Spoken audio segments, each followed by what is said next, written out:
counterpoint.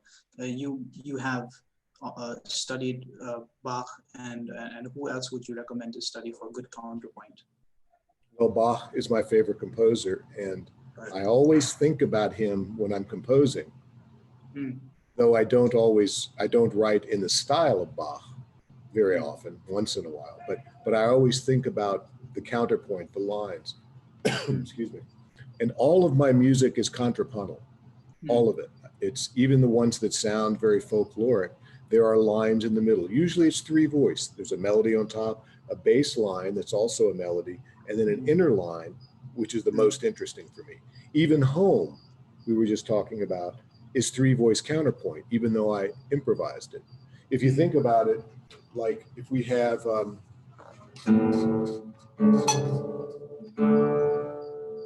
like the melody is obvious, right? But the middle line, imagine a viola, you know, a viola, you'd have, you know, you have bum, bum, and then bum, bum. So this is, you know, you have this, you know, bum, dum, then bum, then bum, bum. It's a complete line, and all the way through that piece, you hear that middle line expressing itself in a very similar way, usually by a quarter rest followed by a dotted half. You know, I use the American terms. We don't use crotchets and things like that. I don't know what you use for we use quarter note half. Okay, so that makes it easier. Okay, so we have this as a continuing structure throughout the piece. It seems like I thought about it very much, but I didn't. I just improvised it. But it's still three voice counterpoint. So besides Bach, the best historical period for studying counterpoint is the Baroque period. So anybody from that period, Francois Couperin, the French composer, is great. I love his music. Scarlatti, I love his music, and it's also contrapuntal, not as intensely, but it's got a charisma and joy and some beautiful work between the lines. Other composers like Buxtehude, Bach really admired the music of Buxtehude and got in a carriage and rode, I don't know, 8 hours or something or more to go visit him.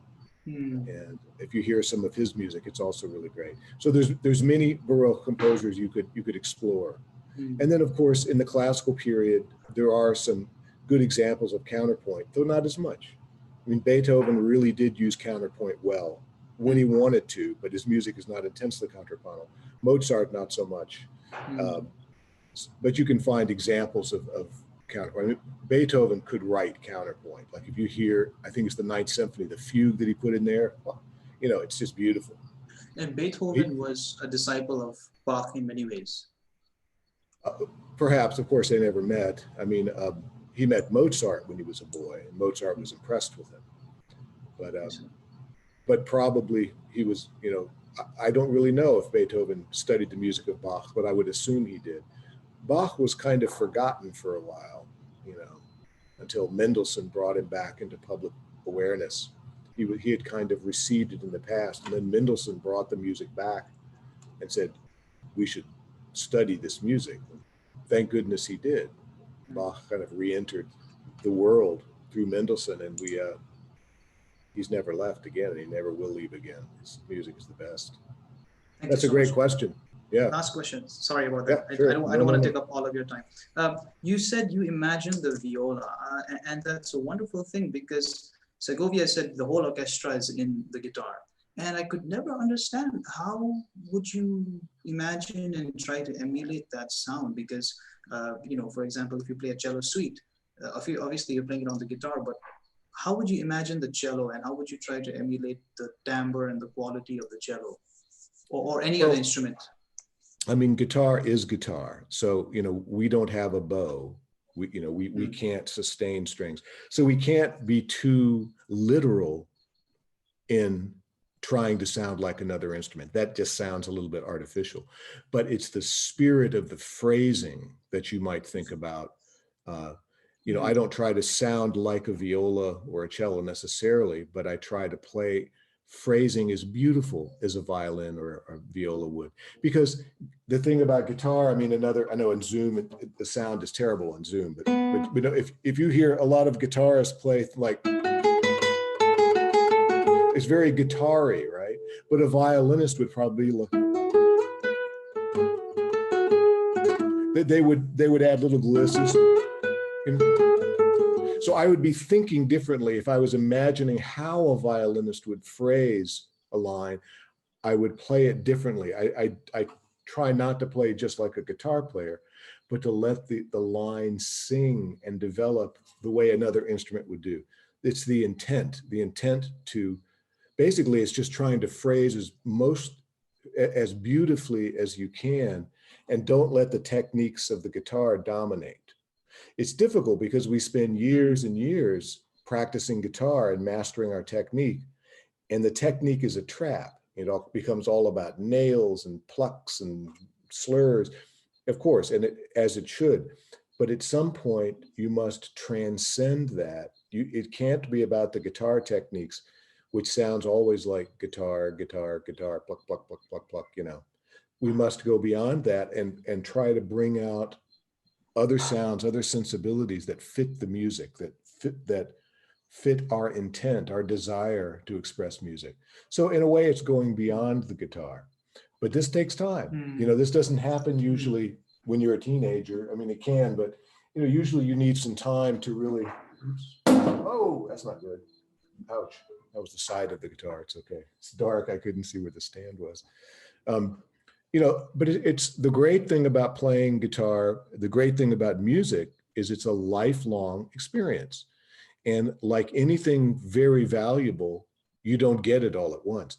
It grows with you and it develops with you, and all your life experience and all your knowledge continues to illuminate the journey, you know, in the way you play when you're 20 and the way you play when you're 30 and 40 and 50.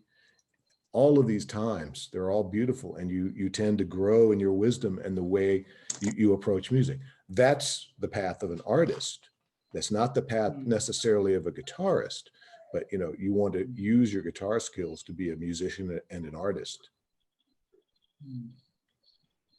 Thank you so much, sir. Thank you so much. Who's next? Hello, good morning. So I have a question. Can you please tell about your Grammy experience? Like, how was it winning a Grammy award, and how did? Hello. I could hear you at the end, but it was breaking up a lot. It had a bandwidth issue. Where are you? I don't see you here. Good. Okay. Siddharth, okay. So my question is, how was your Grammy experience? Like, Well, tell it's us really more. Good. Tell us more about your Grammy experience. Okay. When I was with the Los Angeles Guitar Quartet, we had been together for years and performing and touring and making records, and we became more and more popular. And we went through several record labels. When I first joined the group, we were with GHA, which is a small Belgian label. Then we went to Delos, which was a label that did a lot of orchestral music, pretty good, but tricky. Then we got hired by Sony Classical, and that was huge.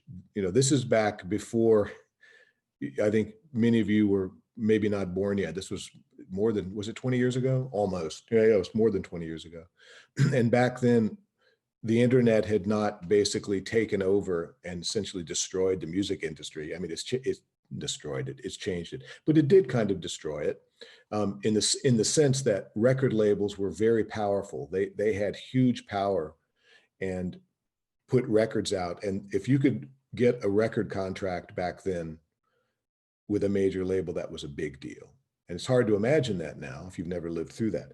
Now, of course, with CD Baby and DistroKid, anybody can release music constantly. You know, it's very difficult to find listeners, but but it's a different world now, and that's fine. You know, we all adjust and move forward. But back then we were suddenly, you know, very visible and kind of like guitars. We were stars. We were, you know, touring a lot, and we're on this major label.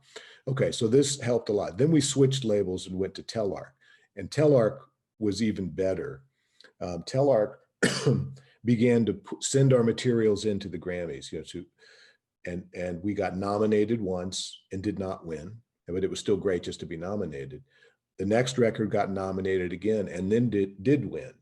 So we were lucky to win a Grammy. That was, I don't know what year that was, 2003, 4, 5, I don't remember. And then since then, winning the Grammy with LAGQ, I've also had my music or played on several other Grammy records. So I have the one statue that I won, and then I've been on other Grammy winning records. So I feel really fortunate to have that, you know, that was a real honor. I feel very lucky. So it was a very positive experience. That's wonderful. And my next question is, I would like to know more about improvising cadenzas. Like, how do you improvise stuff in classical? Yeah. How do you improvise stuff in classical music? How do you apply the concept of improvisation in classical music? So are you talking about a traditional cadenza, like when you get the second inversion major chord and you hear the violinist go for a while and then they come back in? Is this your idea, very traditional cadenza, or something more modern and free?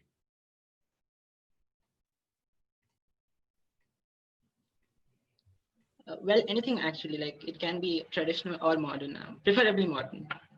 Okay. In the sense, good. Like there are some cadenzas where the composer expects us to improvise in some places. So, right. What should be done then? Should we just follow the notes, or should we add our own music? Well, so the cadenza is written for you. Is this, you know, often because most classical players don't improvise. Often a cadenza is written out. So are you talking about a cadenza that you can read or improvise? Because sometimes they give you one. Well, what I mean is, yes, exactly. So when they give a cadenza, do we have to add something from our own, or do we have to just improvise what they have given? Well, that depends on your ability as an improviser. Yeah. The reason they give you a cadenza written out is because most classical players can't improvise and don't feel comfortable improvising in a performance. So if you feel you have the ability to add something, you can choose. Maybe you change a little bit, maybe you change all of it and completely improvise. But there's no easy answer to this question, because improvisation is not something you quickly learn. It's a very, very involved skill. You have to understand the guitar very well. You have to have a very strong fingerboard knowledge, knowing where all the scales are, how to do scales in different patterns and thirds and in fourths, things like that. You have to have an understanding of how to play any chord anywhere and how to put them together. You have to develop your ear, you know, have very good ear training so that you can identify intervals and chords. Improvisation typically takes years and years and years of very dedicated study. So there's not a shortcut, though you can improvise immediately drawing on the knowledge that you have. You can improvise simply.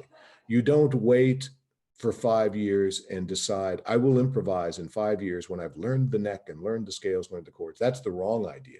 You improvise every day with the knowledge that you have and continually add bits of knowledge, more understanding, and you make yourself draw that knowledge into your improvisation so you continually move forward. But you don't wait to improvise. You improvise now with what you have. So it's a process. Learning to improvise is a process, and it takes many years. When I was young, I studied jazz very deeply. I played bebop, you know, this style, going through changes. And this involved incredibly rigorous study of modes and scales and guitar technique. this was very valuable to me. So now when I improvise, I've done so much work throughout my life to understand how to improvise, and you can always get better. I'm always trying to improve and get better and learn more. It never stops. It's a process. So there's no easy answer to that. You just have to study improvisation and learn the neck, learn the fingerboard. Does that make sense? Hello, sir. Yes, very much. Hello. Improvisation is a difficult skill. Hello, sir. I'm Siddhartha. I am asking two questions. My first question, already I get some answer my question, but I want to get a clear opinion that what is the perfect schedule of a guitar composer? I get your opinion that is improvisation with counterpoint. This is a fast practice thing, and good ear training, good inversion of chords, and good tonality because you play just something with violin style and something perfect for guitar style. So, uh, uh, what is the perfect schedule? Not fixed. If you want a flexible schedule, one student should practice these things perfectly for if he want to become a composer. So, any schedule things. Be a composer. So I think your question here. Guitar composer.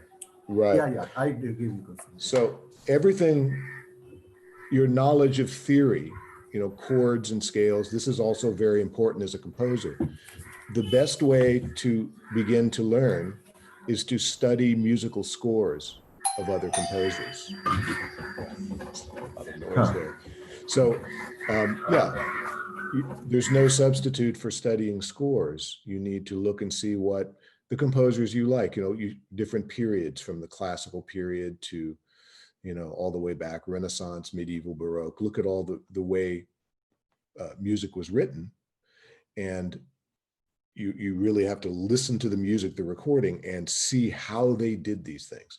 For example, Stravinsky, the sounds he could get with his arranging, the way he would arrange his orchestral music, people study his scores in depth to see how, and that's more of an arranging thing, but that's part of composition, even on guitar, the way we arrange our ideas.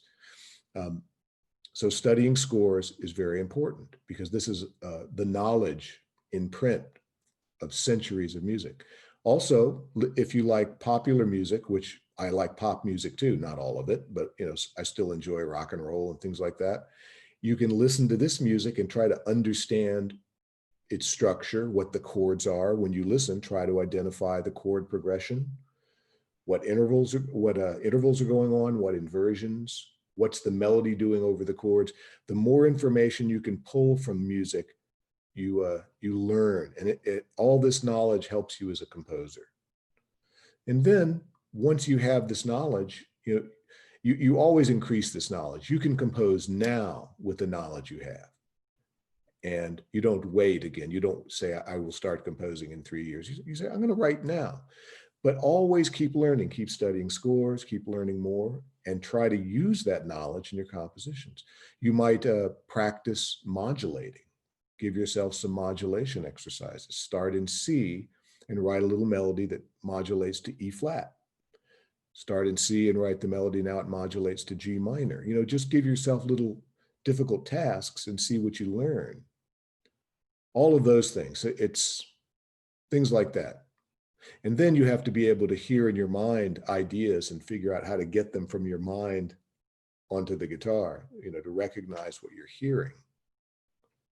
Okay. Thank you, sir. And my last question is, if you listen a new type of music, like Chinese music, if you listen, traditional Chinese music, and you get very, you are enjoying this music, and if you want to compose anything with this traditional music on your own instrument, then you will change your guitar style, or you will still stay in your style, but take a little influence from this music. What you do on that time? Well, you don't need to worry about listening to other music. I mean, it might influence you, it might interest you. It might not change the way you write at all, but it might give you a little bit of something interesting. I really enjoy listening to music from other cultures, folkloric music. When in my 20s, I listened to a lot of Indian classical music. I really love. It's very complex. I didn't grow up with it, so I had to imagine the process with the tablas and the way the rhythms and the cycles and everything and ragas, and it's very beautiful to me. So this influenced me a lot. I don't write in an Indian style, but I have this idea of ragas and the way patterns can move that changed the way I compose sometimes by being exposed to this music. And also the idea, for example, that Indian classical music is essentially, it's not harmonic. There's no chords. It's essentially single line, which means the intervals can be perfectly in tune. For example, but as you know, our guitar and piano, these are equal tempered, right? So they're really out of tune all the time. The thirds are never pure. But if you hear a violinist play the third of a chord, they play it mathematically pure. Whereas on a guitar or on a piano, that third is sharp, and that's not the beautiful sound. In Indian classical music, they can play the pure mathematical intervals that have great beauty, the simple ratios. So that affects me very much. And when I play on guitar, sometimes if I can hold a chord and for a couple seconds, if you stop on a chord, I know where the third is, and maybe I push it a little bit to make it mathematically pure. It's called tempering. I make the equal tempered third a little lower to be a just tempered third, which is the mathematically correct one. So you hear cultures that use pure intervals, and the West, which does not, at least in instruments like guitar and piano, but on guitar, we can temper the notes. These are some of the influences that would change the way you compose, being aware of temperament, the tuning of intervals. So listening to Chinese music or whatever, it's great. It's a really excellent thing to hear how other cultures express the complexity of music. It can only be a good experience and an influence. Okay, thank you, sir. Many thank you.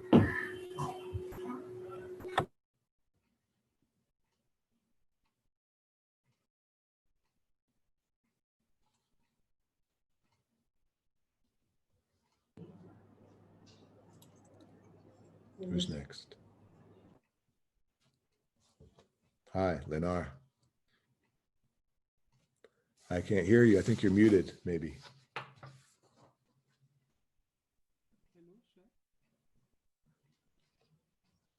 Lenar, I think your microphone is muted.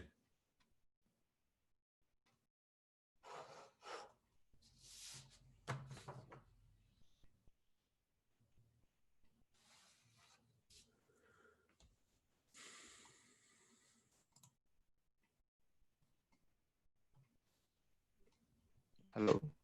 Ah, there you are. Okay. Sir, I have a question here. How is your approach on guitar music composition? Well, all the things I've said before certainly apply. Learning music theory, developing my ear, studying other musical scores. And then what I like to do is just imagine a melody that I find pleasing, play it on the guitar, and then I begin to harmonize the melody and think of an answer to the melody, because often in music we have a statement and an answer. So I begin to put phrases together as questions and answers. That's one of the main ways I compose, is I look for ideas that I find charismatic. Do you know this word? Like charisma, having some kind of charm or an interest. And if I find a certain melody or chord progression to be very charming and interesting, I'll work to develop that into a composition. So it's a process. Yeah. It's very helpful to know the chords in each key, like be able to play something in different keys on guitar. You can take the same idea and modulate it and be able to play it. I don't know where your knowledge is with this. If you study fingerboard knowledge, things like that, it's a very useful thing to have, and you need it for composition. So You know, if you're a little bit not sure where some of the chords are, like how to play, for example, 1, 4, 5, the most common progression, you do it in different keys on the guitar, and you can't really compose that well until you have a sense of the instrument. You know, like, you know, if we think of E major, and if we have 1, 4, 5, so if we have like E, and then we have 4 would be A, and 5 would be B, right? So this is very obvious, but you want to be able to do it in different ways, you know, inversions, you know, be able to play at different places, you know. So just, you need that kind of freedom just to be able to play it in inversions. So, you know, if you should learn your chords and inversions, this kind of thing, just be able to play chords along the neck, across the neck, and then put progressions together like 1, 4, 5. This is really helpful because if you are composing and you need to be up here to get the melody and you can't find the chords, it's very frustrating. So learning fingerboard knowledge it's really necessary. Thank you so much, sir. Yeah, you're welcome. And there was another part to the question, or was that it? Yeah, I have two questions, but the first one was answered. It was like this: what do we have to become a guitar music composer? Right. So, all right. Thank you, sir. Welcome. Hello, sir. Hello.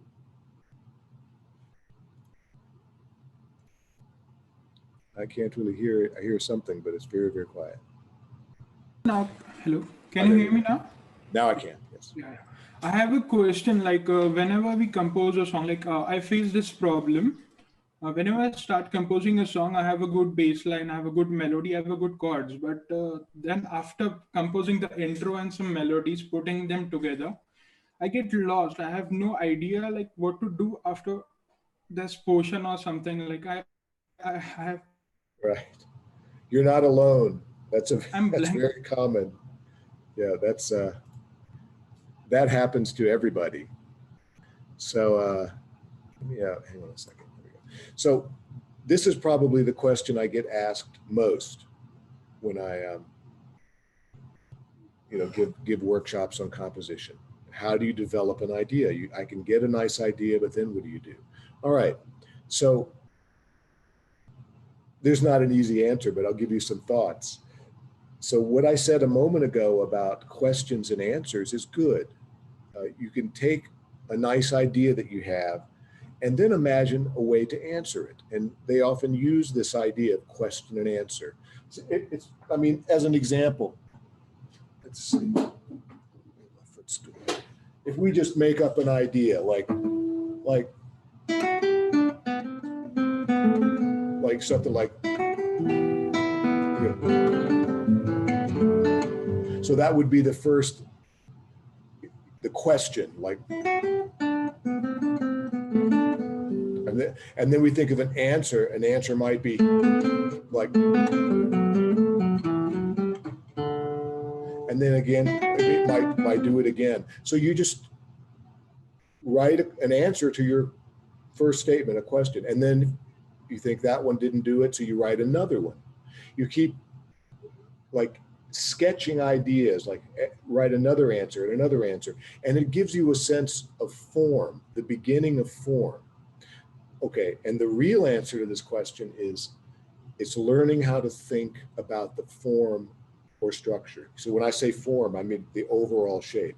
So a song, a piece of music is like a house or a building in a way. It has a structure. It has large structures like entire sections, which might be a whole room. It has small structures like some of the beams that come up that hold up the ceiling. It has details like maybe beautiful cloths on the wall, a nice wooden floor. That could be the smaller little chord progressions or little embellishments. So in this way, it is like you're building a structure, making a building.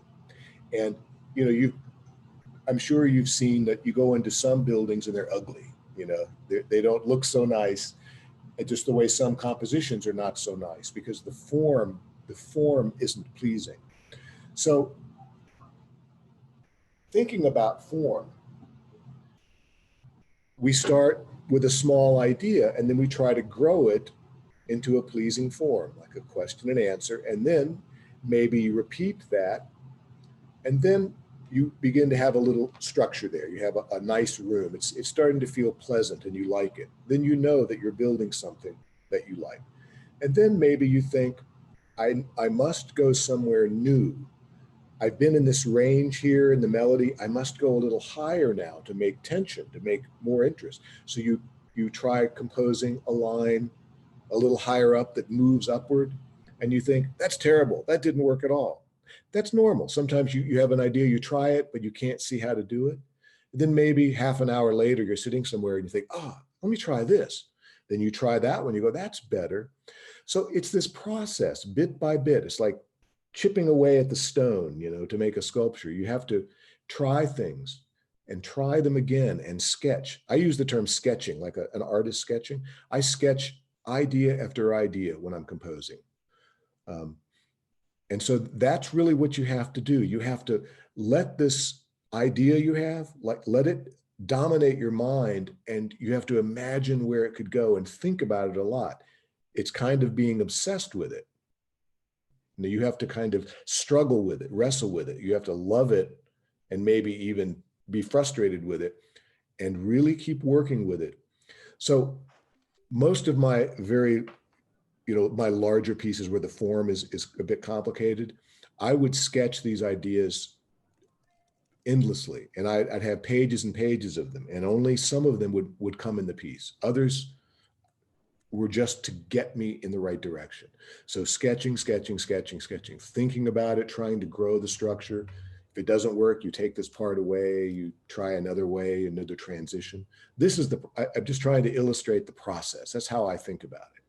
So I hope that will help you. This is not an easy thing, but you have to almost let it grow inside you. You have to think about your ideas and play them and get to know them and imagine where they could go, and be patient with yourself. Be patient, let it come, but keep sketching, keep trying. Hi, so I had a question about the names of your pieces. So the names of your pieces really kind of embody the piece. I feel that sometimes, for example, I was playing Sunburst a while back, and my father, who'd never heard of it, walked in and said, "This sounds like a burst of sunlight in a window." Oh, wow, that's that amazing. was a special moment for me, I felt, and the name as an idea, is it something that you come up with while you're composing, or at the end do you feel? So how do you come up with such lovely names for your pieces? Is my main question. Well, thank you. Well, to be honest with you, usually the name comes when I'm finished with the piece. The piece to me, sometimes the name is earlier, sometimes, but usually I compose the piece until I'm happy with it. And then I begin to think about a name that fits the mood or the idea of the piece. So it usually comes later. And I spend some time thinking about it. What am I going to call this piece? It's not always so easy to find a good name, that represents the piece. When the name comes earlier, does it affect the way you think about it or the ideas you take forward in the piece, or not really? That's a good question. I'm not really sure. If the name comes early, then I already have a sense of the feeling maybe. But here's the thing. To me, music is very subtle, subtle and sophisticated. And the emotions in a piece move like a river, and they change constantly. And I can't find words for those. In fact, the music is what expresses it. The music is what is the emotion. So I can't put that into words. So just one title can never, for me, it can never describe an entire piece. It can give a sense. It's like calling, you know, it's like calling a painting blue, you know, but of course it's just a movement of colors and all these patterns of colors and beauty.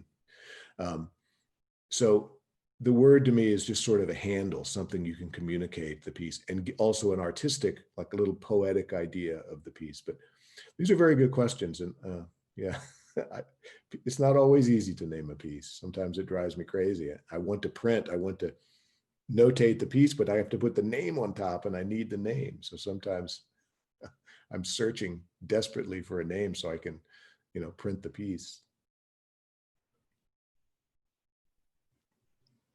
Could I come in here and ask a question? Certainly. This, can you hear me clearly, sir? I hear you very well. What about the equations of beauty that you composed? Ooh. You're a mathematician, and you made the, you know, with all these mathematical symbols, you named these pieces. And as an extension to that, Antara's question, did you go about composing with the idea of naming these pieces with those mathematical ideas in mind? Yeah, I love mathematics. And so I knew I wanted to write a piece based on mathematics, but it's not based literally. Obviously, I didn't use mathematics to create the music, because the music would then sound very, you know, it would sound mathematical. It maybe wouldn't have the natural beauty. So I didn't push the idea, but the mathematical constants, the names, they inspired me in the pieces, in writing the pieces. So my original idea was to write a book called The Equations of Beauty, and it would be a fiction book, and where some great genius figured out how to describe art mathematically so accurately that then with the equations, you could translate any piece of art into another piece of art. So I imagined with these massive equations, you could take a piece by Bach and then mathematically turn it into a two-dimensional painting. And it would have the same artistic integrity and the same patternistic completeness. Or it could be, you know, this a crazy idea. And then I realized this is interesting to me, but I'll never write this book. So then I thought, why don't I write a piece called The Equations of Beauty? And I sat down to write it. And I just was going to write one movement, just The Equations of Beauty, but I couldn't stop. And I just kept writing and writing until it was, I think, 6 movements.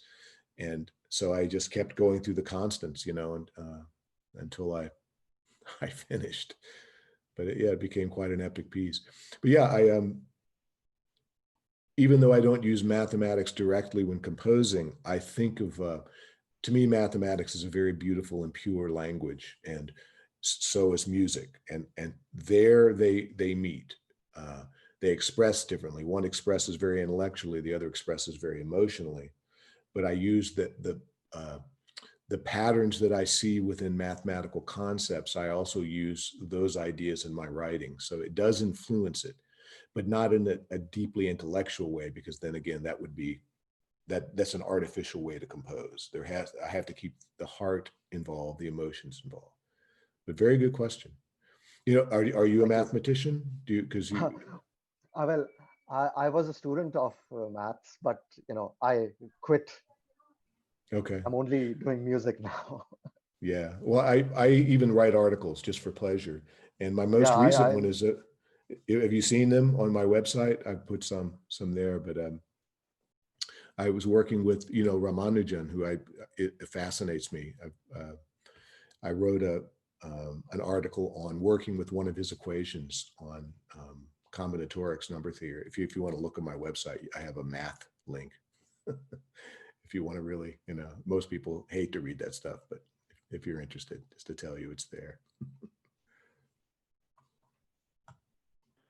Hello, sir. Good morning. Hello. Yeah.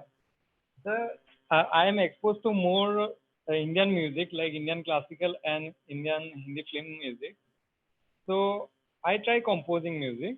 So when I compose, it sounds almost Indian. I never able to make it Western classical kind of music. So how to think in that way that it sounds different?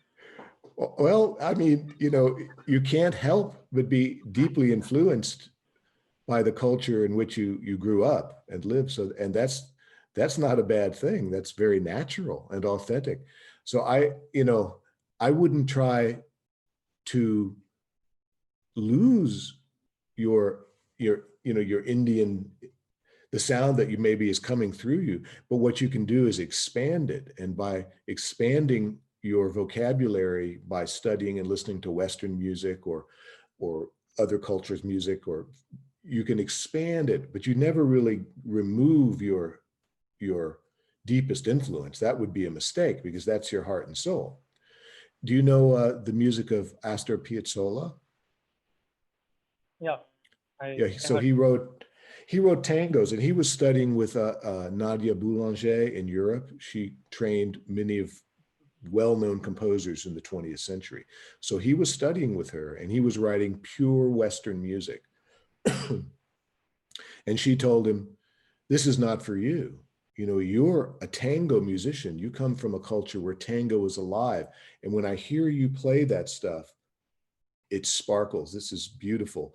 That's what you should be doing. You should make that your music and expand tango into this classical art form. And that's what he did. So he didn't deny what he grew up with. He just exploded and made tango this amazing, vibrant form that had never been such a world-class form before. It was a dance form and beautiful, but he made it these now concert pieces of tango. So who knows what can happen? You use your Indian music ideas and then combine them with counterpoint, combine them with other ideas. I can't say what you will do, but just be careful. We don't want to deny our instincts. We want to develop them and expand them, make them more complex and have a greater vocabulary. That means I must stick to my organic music, right, sir? What kind of music?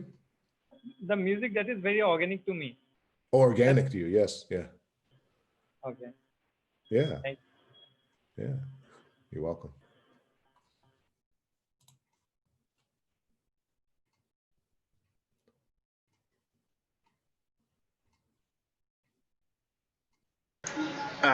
Hello, Maestro. Hello. So here I am.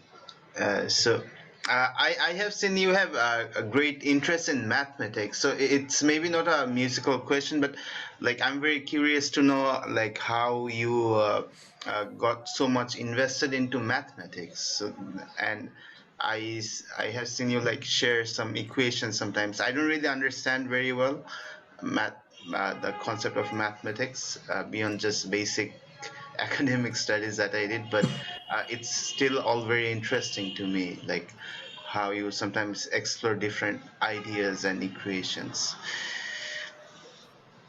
So how does that really Theophilus just talked about like the influence of maths on your music, but apart from those equations, like does this interest in mathematics influence your music making any other way? Well, I mentioned that, to me, there are not many pure languages in the world. So, for example, we're speaking in English, but if we went to China, no one would understand us unless they spoke English or unless we spoke Chinese.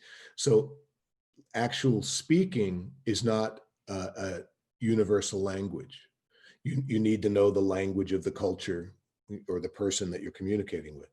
But I know of two, well, there are other languages that are universal, like laughter. If you go to any culture, any country in the world, and you hear someone laugh, it always sounds the same, whether they're, Japanese or, Swedish or African. Everybody laughs. It's a sound. There's no accent to a laugh. There's no different words. So that's the universal. Now, mathematics is a universal language. I can go anywhere in the world, and if I can't speak to the person, because we speak different languages. I can show a mathematician my equations in any country, and we will communicate through mathematics with no misunderstanding. Music is also an international, it's a pure language. It has no boundary. So music and mathematics are both completely pure languages. And this, I think, is very profound. And I think somewhere they meet, music and mathematics, because music is mathematical. It's built upon intervals, right? Ratios of sound, and sound is all vibration. And the ratios of the ratios of the pitches that are vibrating give us our intervals and our chords. And then we use time in a very specific way. We divide up time into hierarchical and cyclic elements. It's all very mathematical. But even if we don't think about the mathematical elements of music, we feel it as emotion. It's very deeply emotional. So there's a very deep connection between music and mathematics. And so this is one of the reasons that they both interest me so much.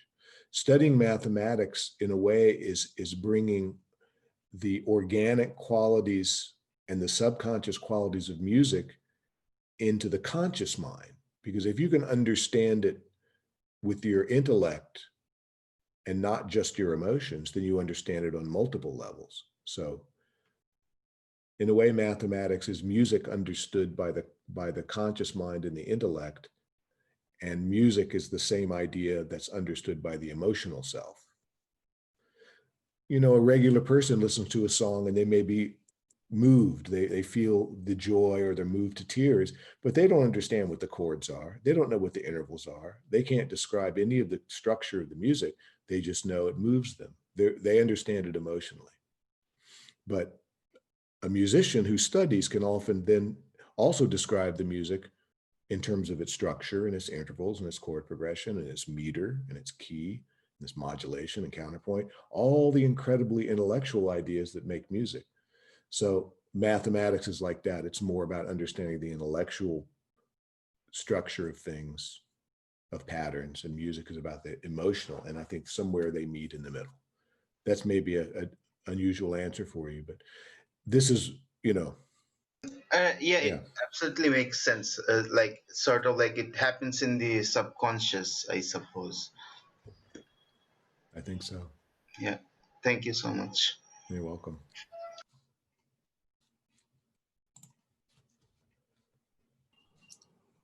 Hello, sir.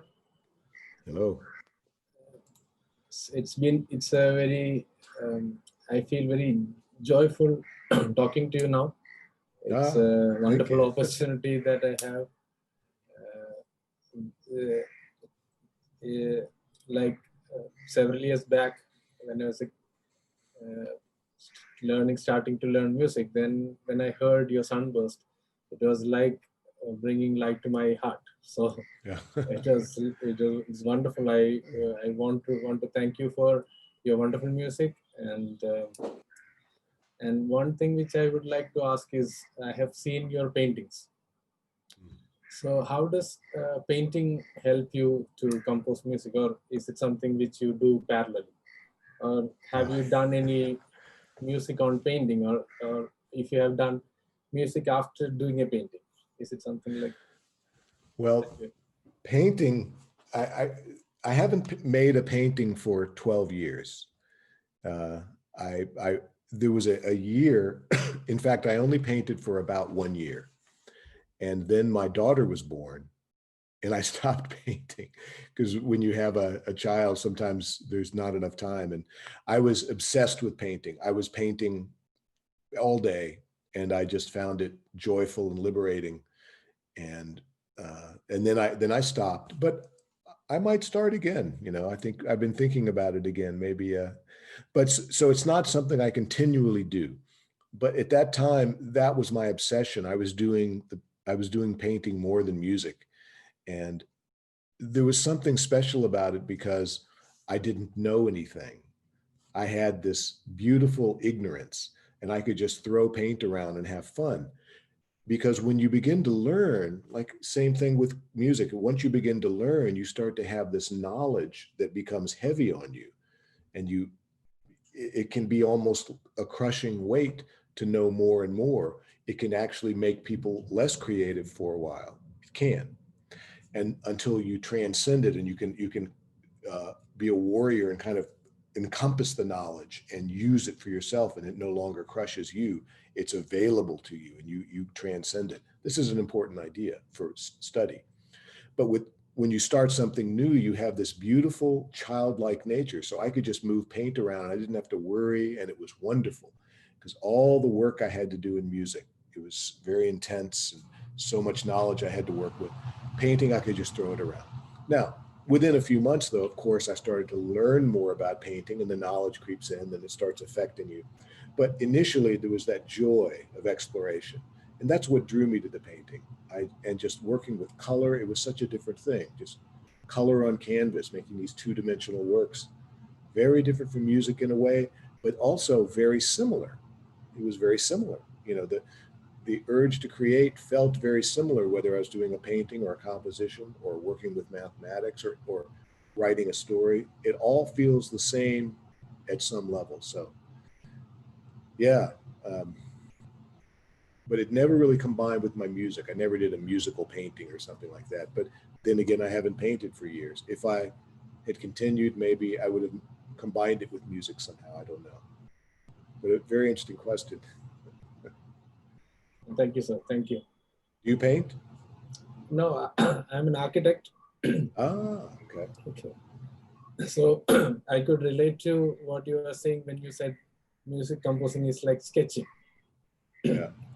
So I would like to ask one more question. Like when you did Sunburst, what was the first thing that happened to you when you did Sunburst?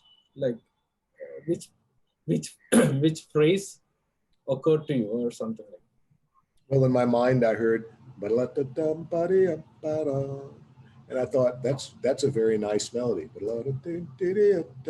So I thought about it, and I played it in different keys, and I began to work on the piece.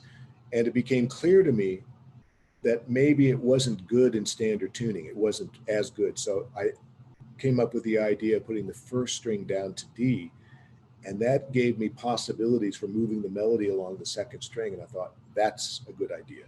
And then everything else flowed from that. I just wrote it within a few days.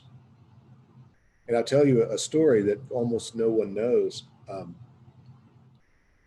I finished the piece and it was different. It was all in D, everything. It never moved to other chords. It was sort of this drone. And in a way, I did have an idea of Indian music, was almost in the middle, a raga, in a sense. It didn't have the ostinatos. It had this strumming thing that was moving around, very drone-like. And I played it for my friend John Dearman, who was in the LA Guitar Quartet with me. And he listened to it. He said, I see what you're doing. You're trying to go for this, drone. So maybe change chords a little bit. I think that would be better. And I thought about it. I said, he's right. So immediately in the third measure, fifth measure, it goes to the brief F chord. I began to add all that stuff and I rewrote everything, added this bits, and I took the whole middle section, threw it away, and wrote that. So that was great advice. So the piece would have been very different maybe if he hadn't told me that.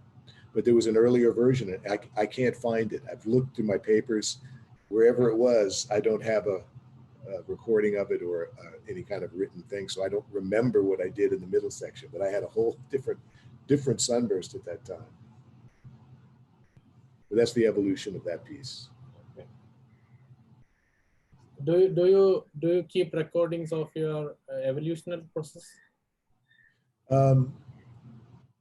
I used to, yes, I do for the most part. Long ago, I used a cassette recorder, a very cheap one, because I wanted to do just one button push to record, to keep myself in the creative mode. So if I'm playing and I have an idea I like, I would just hit this button and play. So I didn't have to mess with knobs or, boot up Pro Tools. Then you're not creative anymore. So, but if I could just play and then work on it, then I stop it and then I compose some more. I like that, record it. So I have stacks and stacks of these cassette tapes. And then once smartphones came, now I use the smartphone. Even then there's too many clicks. You got to wake it up. You got to go to the memo, but still it's close enough that you don't have to fiddle too much. And I have thousands of these recordings, thousands, and also improvisations. I record a lot of those. So yeah, I use that as a tool. I don't write it down anymore. I used to write it on paper, but recording it captures the tempo, the intent, the emotion, the feeling, everything you're doing. It's, you can, 10 years later, I can listen and go, oh yeah, I remember. If I look at a piece of paper, like, what? I try to read what I wrote. It doesn't show the feeling. So yeah, I use the recordings to catch it and to be a tool to help me compose. Yeah. Thank you very much, sir. Architecture rules. I love it. That's good stuff.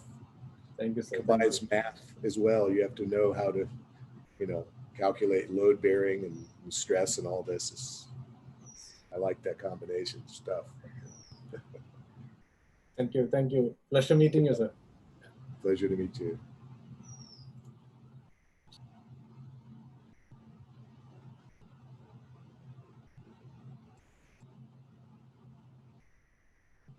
Anybody else? Hello, sir. Hello. How are you? Oh, I'm fine. I wanted to ask you a question. Like, how do you know that that a person is playing, or rather, how do we know that we are playing a piece in the correct context, like as the piece it should be like? Yeah, that's, I don't know. See, that's, you know, some people have very strong opinions about how a piece should be played, but and certainly there are ways to play a piece that maybe don't sound so good or don't work so well. That's true. But on the other hand, when you're a performer, it doesn't mean you have to be a robot. You also have to have your own personality and put your own feeling into it, or else there's no point in listening, right? I mean, if we could just let a MIDI machine, you know, our computer play a piece and it will play it perfectly in terms of the rhythms and everything, but it's not very interesting, of course. So you have to bring your own personality into it. Do you know the pianist Glenn Gould? He died a number of decades ago. He was a great concert pianist, okay? And he became very famous for playing Bach, among other things, but he played Bach remarkably well. Now, here's the thing about Glenn Gould, and he was making recordings maybe 70 years ago, the 1950s, 1960s this time, right? He was very eccentric, you know the word? He was an unusual person, very smart, very unusual. He would travel with his own piano bench. He wouldn't use the benches in the concert halls. He liked his bench really low, so he would be kind of low behind the piano. And people thought he was kind of nutty, but he was a genius player. Now, here's the point of the story. He played Bach in such unusual ways that people accused him of being crazy. And they accused him of playing Bach all wrong. And some people hated him for this. Now, today we listen to the way he plays Bach, and it just sounds incredible, beautiful, fresh, interesting. So that's the thing. Now, of course, he was a genius and he had studied and he was a virtuoso pianist and he knew exactly what he wanted, but he didn't let the opinions of others stop him. He played the way he thought was interesting. So the point of that is to follow your own path. Now, of course, you can go too far. Like I said, you can play things in a way that doesn't serve the music well, but don't be afraid to try. There's no penalty for trying. If you play a piece in a way that's just very wild, you know, unusual, you can try it. And if it doesn't work, you go, oh, that didn't work. Let me try this. But this way, it's a creative process for you. So don't worry so much about how it should be played. Just try to make the music come alive. The more knowledge you have, the easier it gets. When, you know, if a piece is from the Baroque period, it's helpful to know how Baroque music sounds, how people do play it, how it sounds best, and what structures are in the piece and how it's best to put them out, you know, to express them. So the more understanding you have of a style or a period, the better you know, the better decisions you'll make. So it's an ongoing process. It's not just right now. And the way you play a piece now, you might play the same piece in 10 years very differently because you have changed, your knowledge has changed, your ideas have changed. So remember, it's a process. Thank you so much. Sir, could you please name that performer again? Glenn Gould. So it's Glenn, Glenn. I think he has two N's in his name, maybe not. And Gould is Gould.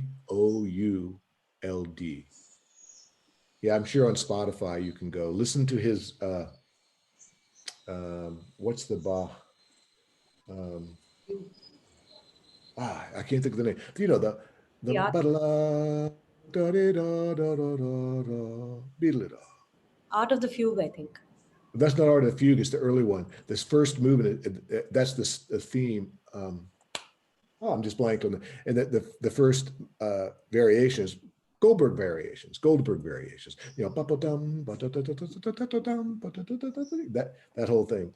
He did that twice, a recording. He did one when he was very young, maybe in his 20s, and he did one maybe in his 50s, you know, many decades later. He recorded it twice. And it's very interesting to see how he changed in the way he played, you know, the same piece at two very different periods in his life. But yeah, he's, I think, a great pianist. Thank you so much.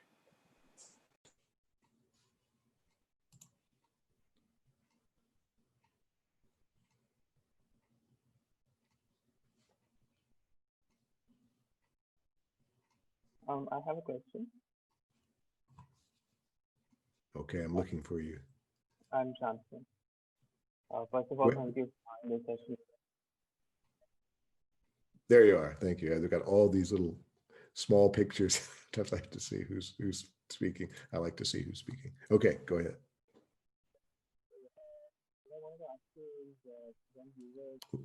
We lost your audio. Almost nothing. It was fine when you started, but now it just went. Can you hear me? Perfect. Good. So my question was, when you started out learning the guitar and your initial maybe decade or so, who were your influences? Which were the guitarists that you looked up to and used to listen to, and that you think have been the biggest influences on your own music?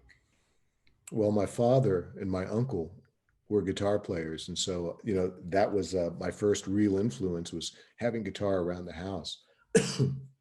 And we would have family, you know, musical sessions where we'd sing folk songs. They were folk musicians mainly, you know, that we would do different kinds of folk music. And so I learned the chords very young, but this still is alive in me, this simple idea of harmony, how the harmony is very pure and supports the emotion of the song that's being done. And that was a big influence. And from there, I began classical studies very young.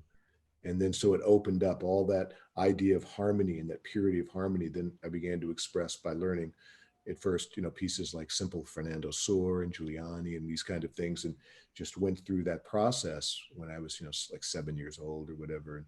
And that was incredible. And then it was less about guitar players at that point. It was, I mean, of course, I always loved a good guitar player, you know, especially when I was into rock and roll. Then I was, you know, there were certain electric guitarists that I worshiped and I tried to play like jazz and rock and roll.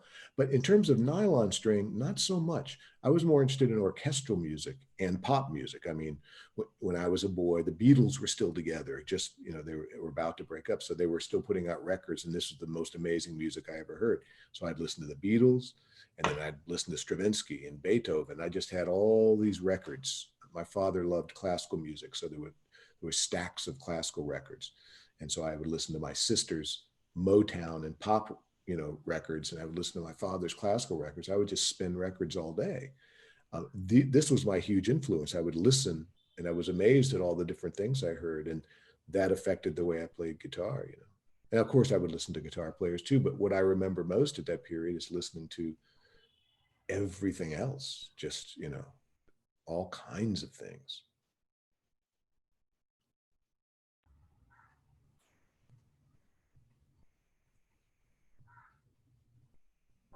Any more to that question? No, I think you answered it pretty well. Well, Did you also yeah. have certain maybe favorites in terms of when you started with classical guitar specifically? You probably would have had some records of some great guitarists. So just wanted to know if you had any favorites that you used to listen to. Well, my father had some records of Segovia, and I listened to those certainly, and Julian Bream, and loved those, and Chet Atkins, which was also amazing. So there were a lot of different multi-style guitar players, but I'll be honest with you, I never really listened much to other classical players. I didn't find it that interesting. Especially now, remember, I come from different style. I played jazz, I played rock very seriously, and I studied classical since I was very young, and I like to compose music. So after I practiced hours a day when I was young, the last thing I wanted to do was put on another record of a guy that did the same thing I did. It was just that, to me, it was incredibly boring. Like I wanted to hear something different, some violins, some vocal music, something that wasn't just, you know.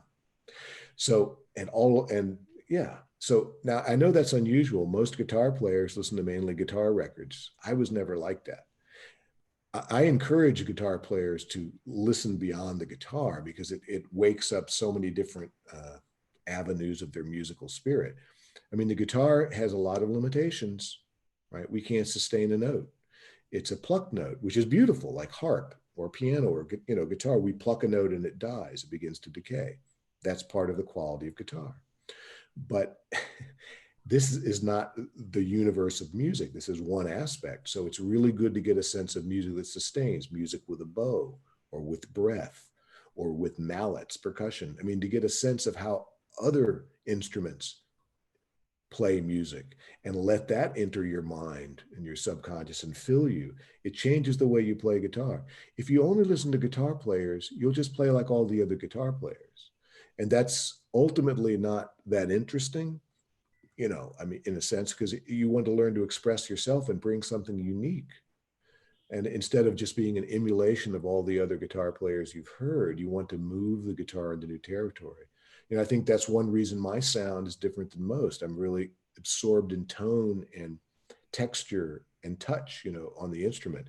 It doesn't sound necessarily just like a guitar all the time. There's something different going on. I think that's because I've listened to so much other kinds of music and I refuse to be limited by the guitar. Of course, we are limited by the guitar, some things you cannot do, but I always push the boundaries. I always try to get the guitar to be what I want it to be, you know, not what it wants me to be or something like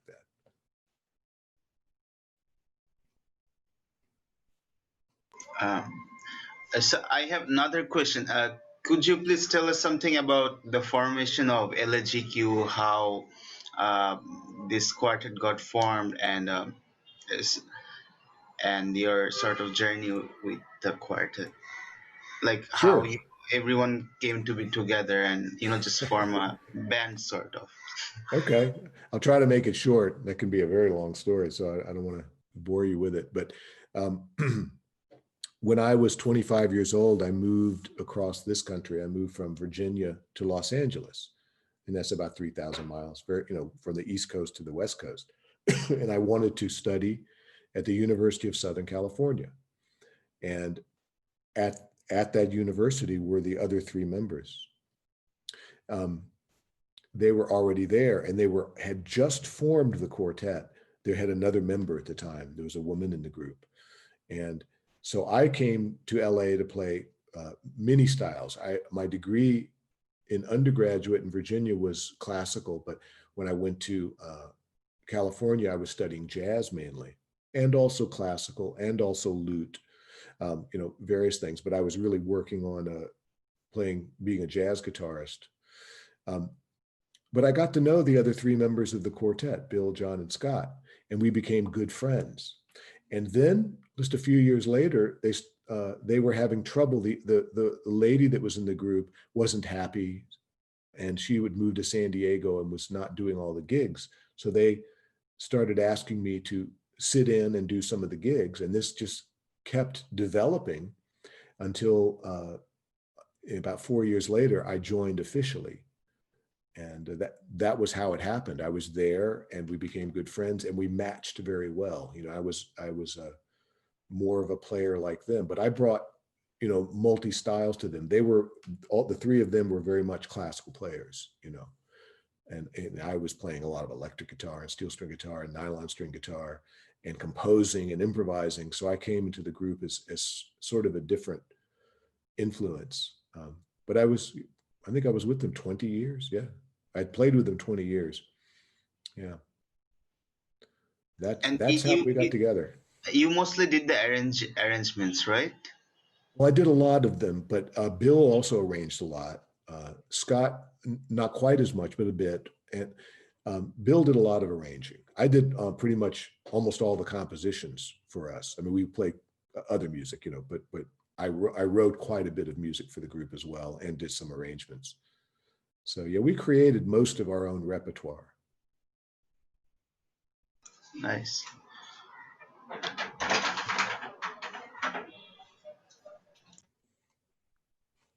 Hello, sir. I have a question. All right. Do you see me? Just keeps flipping back and forth. There you are. Yes, I see you. Okay. It's an honor to be speaking with you here. I feel really happy. Thank you. I have a question that how is playing in classical guitar competition going to impact us as classical guitarists? Like, I feel when I am performing like without pressure of a competition, it's much like more elegant and I feel more of myself when I perform. Whereas if I'm playing in a competition, I like the stress factor comes in and I might not be as expressive as I want to be. I can imagine. It's a very stressful situation. I wouldn't want to do it. It's, you know, in the classical guitar world, competitions are now a very major force. It's something that's, you know, many players get a bit known by winning a competition. The only problem is now, I mean, there's so many competition winners now. You know, there's, you know, year after year after year after year, you have all these competitions around the world. So I imagine there's still value to winning them, but it's not for everybody, in the sense that not everybody is cut out to do this. It requires a certain kind of just nerves of steel, that we say, you know, and this ability to concentrate under intense pressure. And on the other hand, sometimes competitions don't reward the most beautiful player. Yeah. They sometimes reward the most precise player, and that's not always the same thing. So, you know, obviously I have mixed feelings about them. I understand why we have competitions. I'm not always sure they're the best thing for the guitar world. I've judged a number of them, but I don't enjoy doing it. And I've had some really strange experiences, and I've seen often the player I think was the most musical, the best musician, not win because they made 3 more mistakes than the other person who played. Perfect. Yeah, but not that interesting.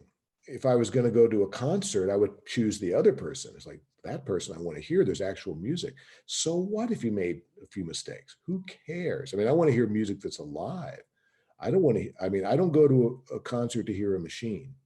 I go to hear a human being, and human beings are imperfect. So anyway, but of course, if a person feels like I can, you know, move my career forward by winning competitions, great. I mean, that's, of course, I wouldn't say no to that. It's just a difficult path. You know, it does. It takes a lot of stress. So it's not the direction I took, you know, so I can't speak about it. I knew very, you know, early that I don't want to do that. My whole idea was I wanted to create music. I didn't want to be just a performer. You know, I wanted to be a composer and just really go for the essence of the music, you know. Yeah, so that wasn't a path for me. So the person that wants to do the competition path, I can't speak about it. If it's the right path for you, you will know. Yes. But yeah, you already understand that it's a, you know, yeah, it's a path that's a little difficult to walk, but it can be done. Good luck with whatever you do with that. Thank you, sir. Excuse me, sir. Hello. I have a question.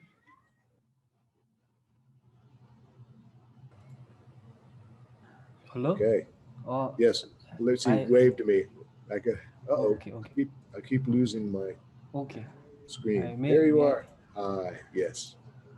I see you. Go ahead. May I ask a Yes. question? Actually, it's a kind of funny question that I heard your quartet's arrangement of canon. It was very fun. It was not the normal kind of thing. Like normally, it does not go like it was played earlier on. Like the arrangement of canon that you did over there.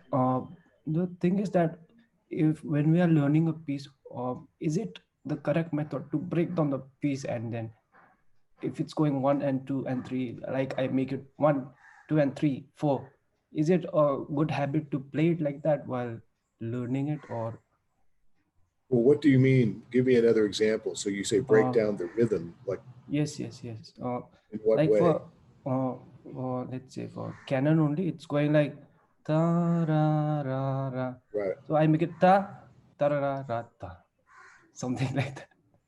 So Well, is it? I still don't understand because it starts out very like yes. So where's the da da Yes. da da? Ta ra ta ra ta ra pa. Some like I'm just changing the beats of the time of each of the note. Like if there are 4 crotchet, I'm breaking to I'm just adding like instead of a crotchet, I am adding a minim, and then did you understand? Or am I Well, not? you mean like bum ba-dum, Yes, something like that? yes. Well, sure. I mean, if it depends on what you're practicing, but if you're practicing technique to make it smoother to play, sure, anything like that is possible. It depends. I mean, you have to have a reason for doing that. What you expect to get out of it. What do you expect to improve by doing that? No, it is just for myself, for fun. Oh, just for fun? Fun, yes. Oh, well, for fun, you can do whatever you like. Okay. Yeah, why not? Well, yes. Do you know why we did that arrangement? Yes, I heard about it in a video that you were playing for children and you wanted to be heard. No, that's not true. No. So what happened is this: we were, I mean, maybe that came in later, but what happened is the record label, Delos, at the time we were recording for Delos, and they wanted us to record the Pachelbel canon. Okay. Now, this is a very popular piece, right? It's been recorded over and over and over, and sometimes it's a great piece, but it's like so popular, right? Overdone, played too many times. And there's some beautiful recordings and some also very bad recordings of people, it's done by everybody, right? So we thought, oh no, we're trying to be this modern creative group. And we thought we have to do Pachelbel again, like everybody else. And we couldn't take it seriously. Again, not because it's a bad piece, it's a wonderful piece. And that's why it's played so much, because it's beautiful. But you don't want to record the same thing everybody else is recording. So every time we tried to practice it, we'd start playing it and somebody would get crazy and start playing it like you're talking about. They would start messing around and making the others laugh. We could never even get all the way through the piece. We never successfully played it all the way through without somebody making a joke. And then we started realizing, why don't we just do Pachelbel in different styles over and over? We'll do a jazz version, a bluegrass version, a punk rock version, and that's what we did. So that's how it came about, is because the record label wanted us to record this hit, this hit piece, Pachelbel. And we just thought, that's not our direction. We're not just going to do hits that everybody else does. So we just went crazy with it. So that answers your question right there. Yeah, you can do whatever you want for fun. For us, we went crazy with it and it became a hit anyway, but in a very different way, right? Yeah. I mean, I'm not saying to be disrespectful to music. That's not it. I mean, I think what we did is very creative, but I think we have to have the freedom to explore. Everything can't be so serious that we're afraid to like change one, you know. Of course, we want to give beautiful music, respect it and play it beautifully, but sometimes you got to let loose and just have some fun and do something different. There's no harm in that. At least I don't think there is. Um, I have one more question. So uh, uh, last time you were talking about like the competition route and like the non-competition route. For my, so this is something personal. It's about me. So I don't see myself as someone who can ever win a competition. Like first of all, I don't sort of. Uh, uh, I'm just not the kind of person who would be in a competition, and also I'm not a very technical player. But what I do most of my time is I keep on composing, and every time I start learning a piece by another composer, it's first of all it's fun for a while, but then I start feeling guilty that like the time I am spending in learning this music, this I could spend this time creating an original music. So and that's what I end up doing. I'm most of my practice time I'm just composing and playing very little. So what advice do you have for people like me? Because I know there are other people like me as well who composes a lot more rather than playing. I know I'm, and I think you are the perfect person to ask this because you yourself are a composer and you have produced a lot of work. So yeah, so that's basically the gist of it.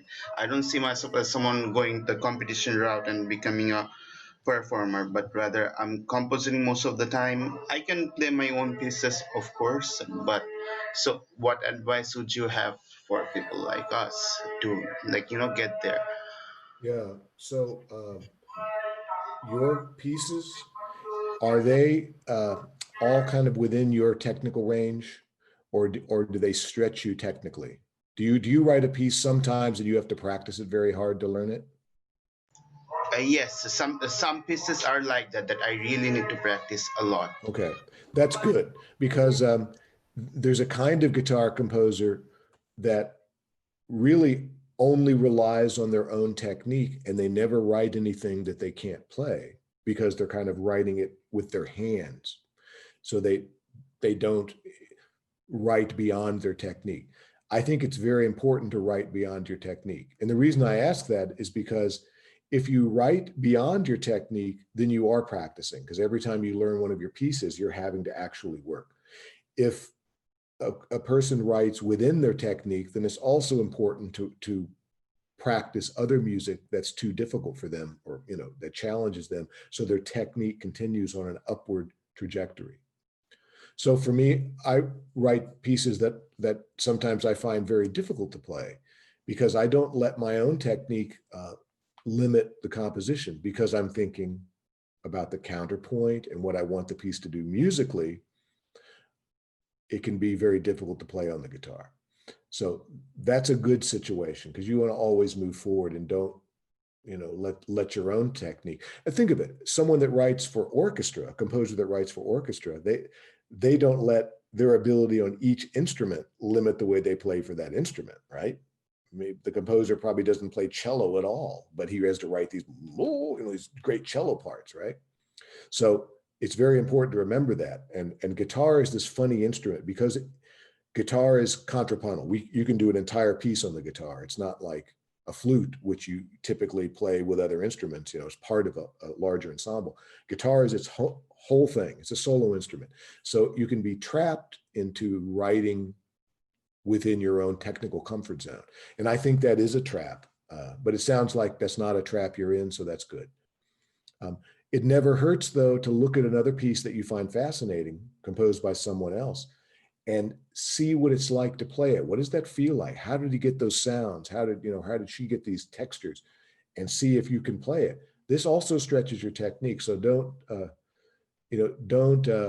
avoid playing another piece now and then. I mean, don't feel guilty, you know.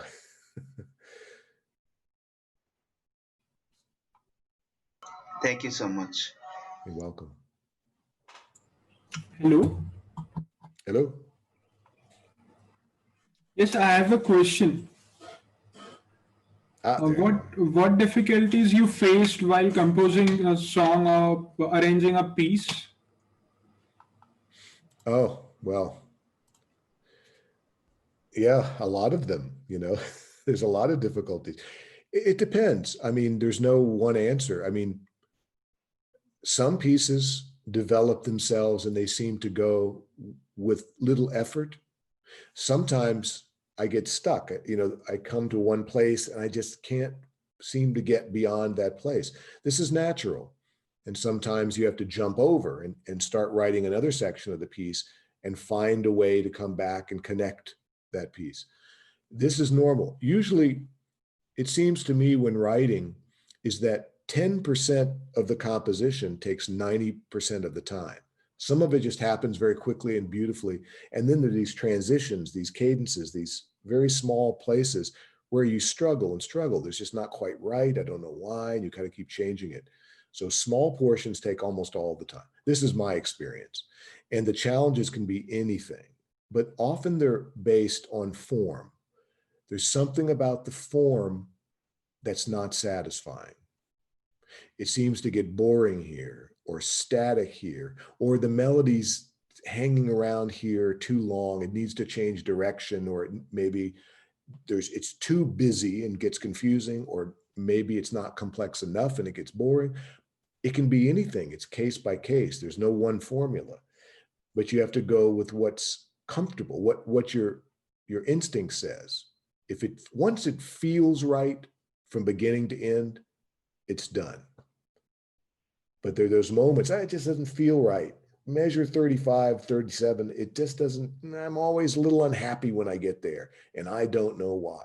You don't even always know why. You just know something's not right. And you keep changing things until you understand, or maybe you never understand. You just find a new way to do it. You go, that fixed it. But you knew something was wrong. You don't even have to identify it necessarily. You just have to keep sketching and rewriting and extending, editing, contracting until you fix it, until it feels right all the way through. So that's the way I look at it. It's just when it feels comfortable and nothing bothers me, it's done. But that's a difficult state to reach, because if you're playing along or thinking along the piece, a lot of little things will bother you, Yeah, and you have to work on those things. Okay, thank you, sir. Okay. I think we're almost done with time. So shall we take one more question? Okay. Or, but on the other hand, I'm sure everybody will stay on for a couple of hours if you are free. Okay, so can you hear me? I can maybe ask the last question. Would you say that Western classical music or Western art music is more objective than, for example, jazz or Indian classical music being more subjective? Just needed your opinion on that. Well, that's a more philosophical question. I don't know what you mean by objective and subjective. I know what the words mean, but I don't know what your meaning is. Well, maybe more mathematical, because you're a mathematician, so maybe Western art music is more objective in that sense, like the music of Bach, for example. Right. So I wouldn't personally look at it that way, because objective and subjective are giant, massive concepts, right? This is objective and this is subjective. And I'm always a little bit skeptical at placing things in these giant categories, because things are often a little bit more complicated. So here's the way I would look at it, is that each culture, but not even just each culture, each period in time, because things change. Like there is no Western classical music that's this entire thing. There are all these periods that actually are very different. Like the medieval period is vastly different than the 20th century period, and the Baroque period is a pinnacle of counterpoint, and it's not at all like the Romantic period. So they're all very different as well within themselves. And I'm sure the same can be said of any culture's music. If you look at it, the periods, it probably changes a lot. Look at flamenco. Before Paco de Lucia, flamenco was the way it was supposed to be, then he came and made everybody angry by this incredible stuff he was doing. And the purists thought he's destroying flamenco. Well, he didn't destroy it. He changed it forever. There was an oud player 1,000 years ago called Ziryab that he changed the style. I think he was in Persia, and he changed the style of oud playing forever. Apparently, he was like a Paco de Lucia at the time. So music changes. It's not static. So now to answer your question, it seems to me that different cultures at different times express different aspects of music, and they go very far in certain directions and less far in other. And so there's this sort of, imagine you have like a mixing board or desk with, you have volume controls, like, all over, like when you're doing a mix of music. And imagine each one of those sliders is a different aspect of music, like harmony and temperament and scales and modes and all these different, and rhythmic meter and all the, and each period of time in each culture would have like this curve among the sliders that they've developed different aspects. Like in the Baroque period, the counterpoint slider is up at 100. It's just maximum, right? If you go to other periods of time, the sliders change. So this is the way I look at it. Different aspects of musicality are expressed to greater or lesser degree by different styles, different cultures, different periods within those cultures. That's all. So it's not to me that classical music is more, like Western classical music is more objective. It went very far harmonically. That its focus was primarily harmonic in my sense. It's all about the chord progressions and the movement of chord progressions and the movement of lines within the chord progressions. That was sort of the great expression. That is sort of intellectual, but there's deep beauty in it. When you listen to the music of Bach, it's almost pure mathematically, but it's just moving. It's beautiful, right? So there's beauty in there. And like I mentioned with Indian classical music, what struck me was the complexity of the rhythms and the the combinations of patterns and the purity of the intervals. That was expressed with such precision and depth, it blew my mind. Western classical music has none of that.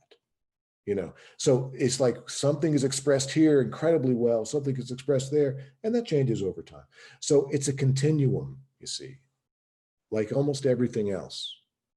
It's a very complex continuum, because we're humans, and humans are musical creatures, and the music will express itself. And for some reason, certain aspects will express more or less, and that changes over time.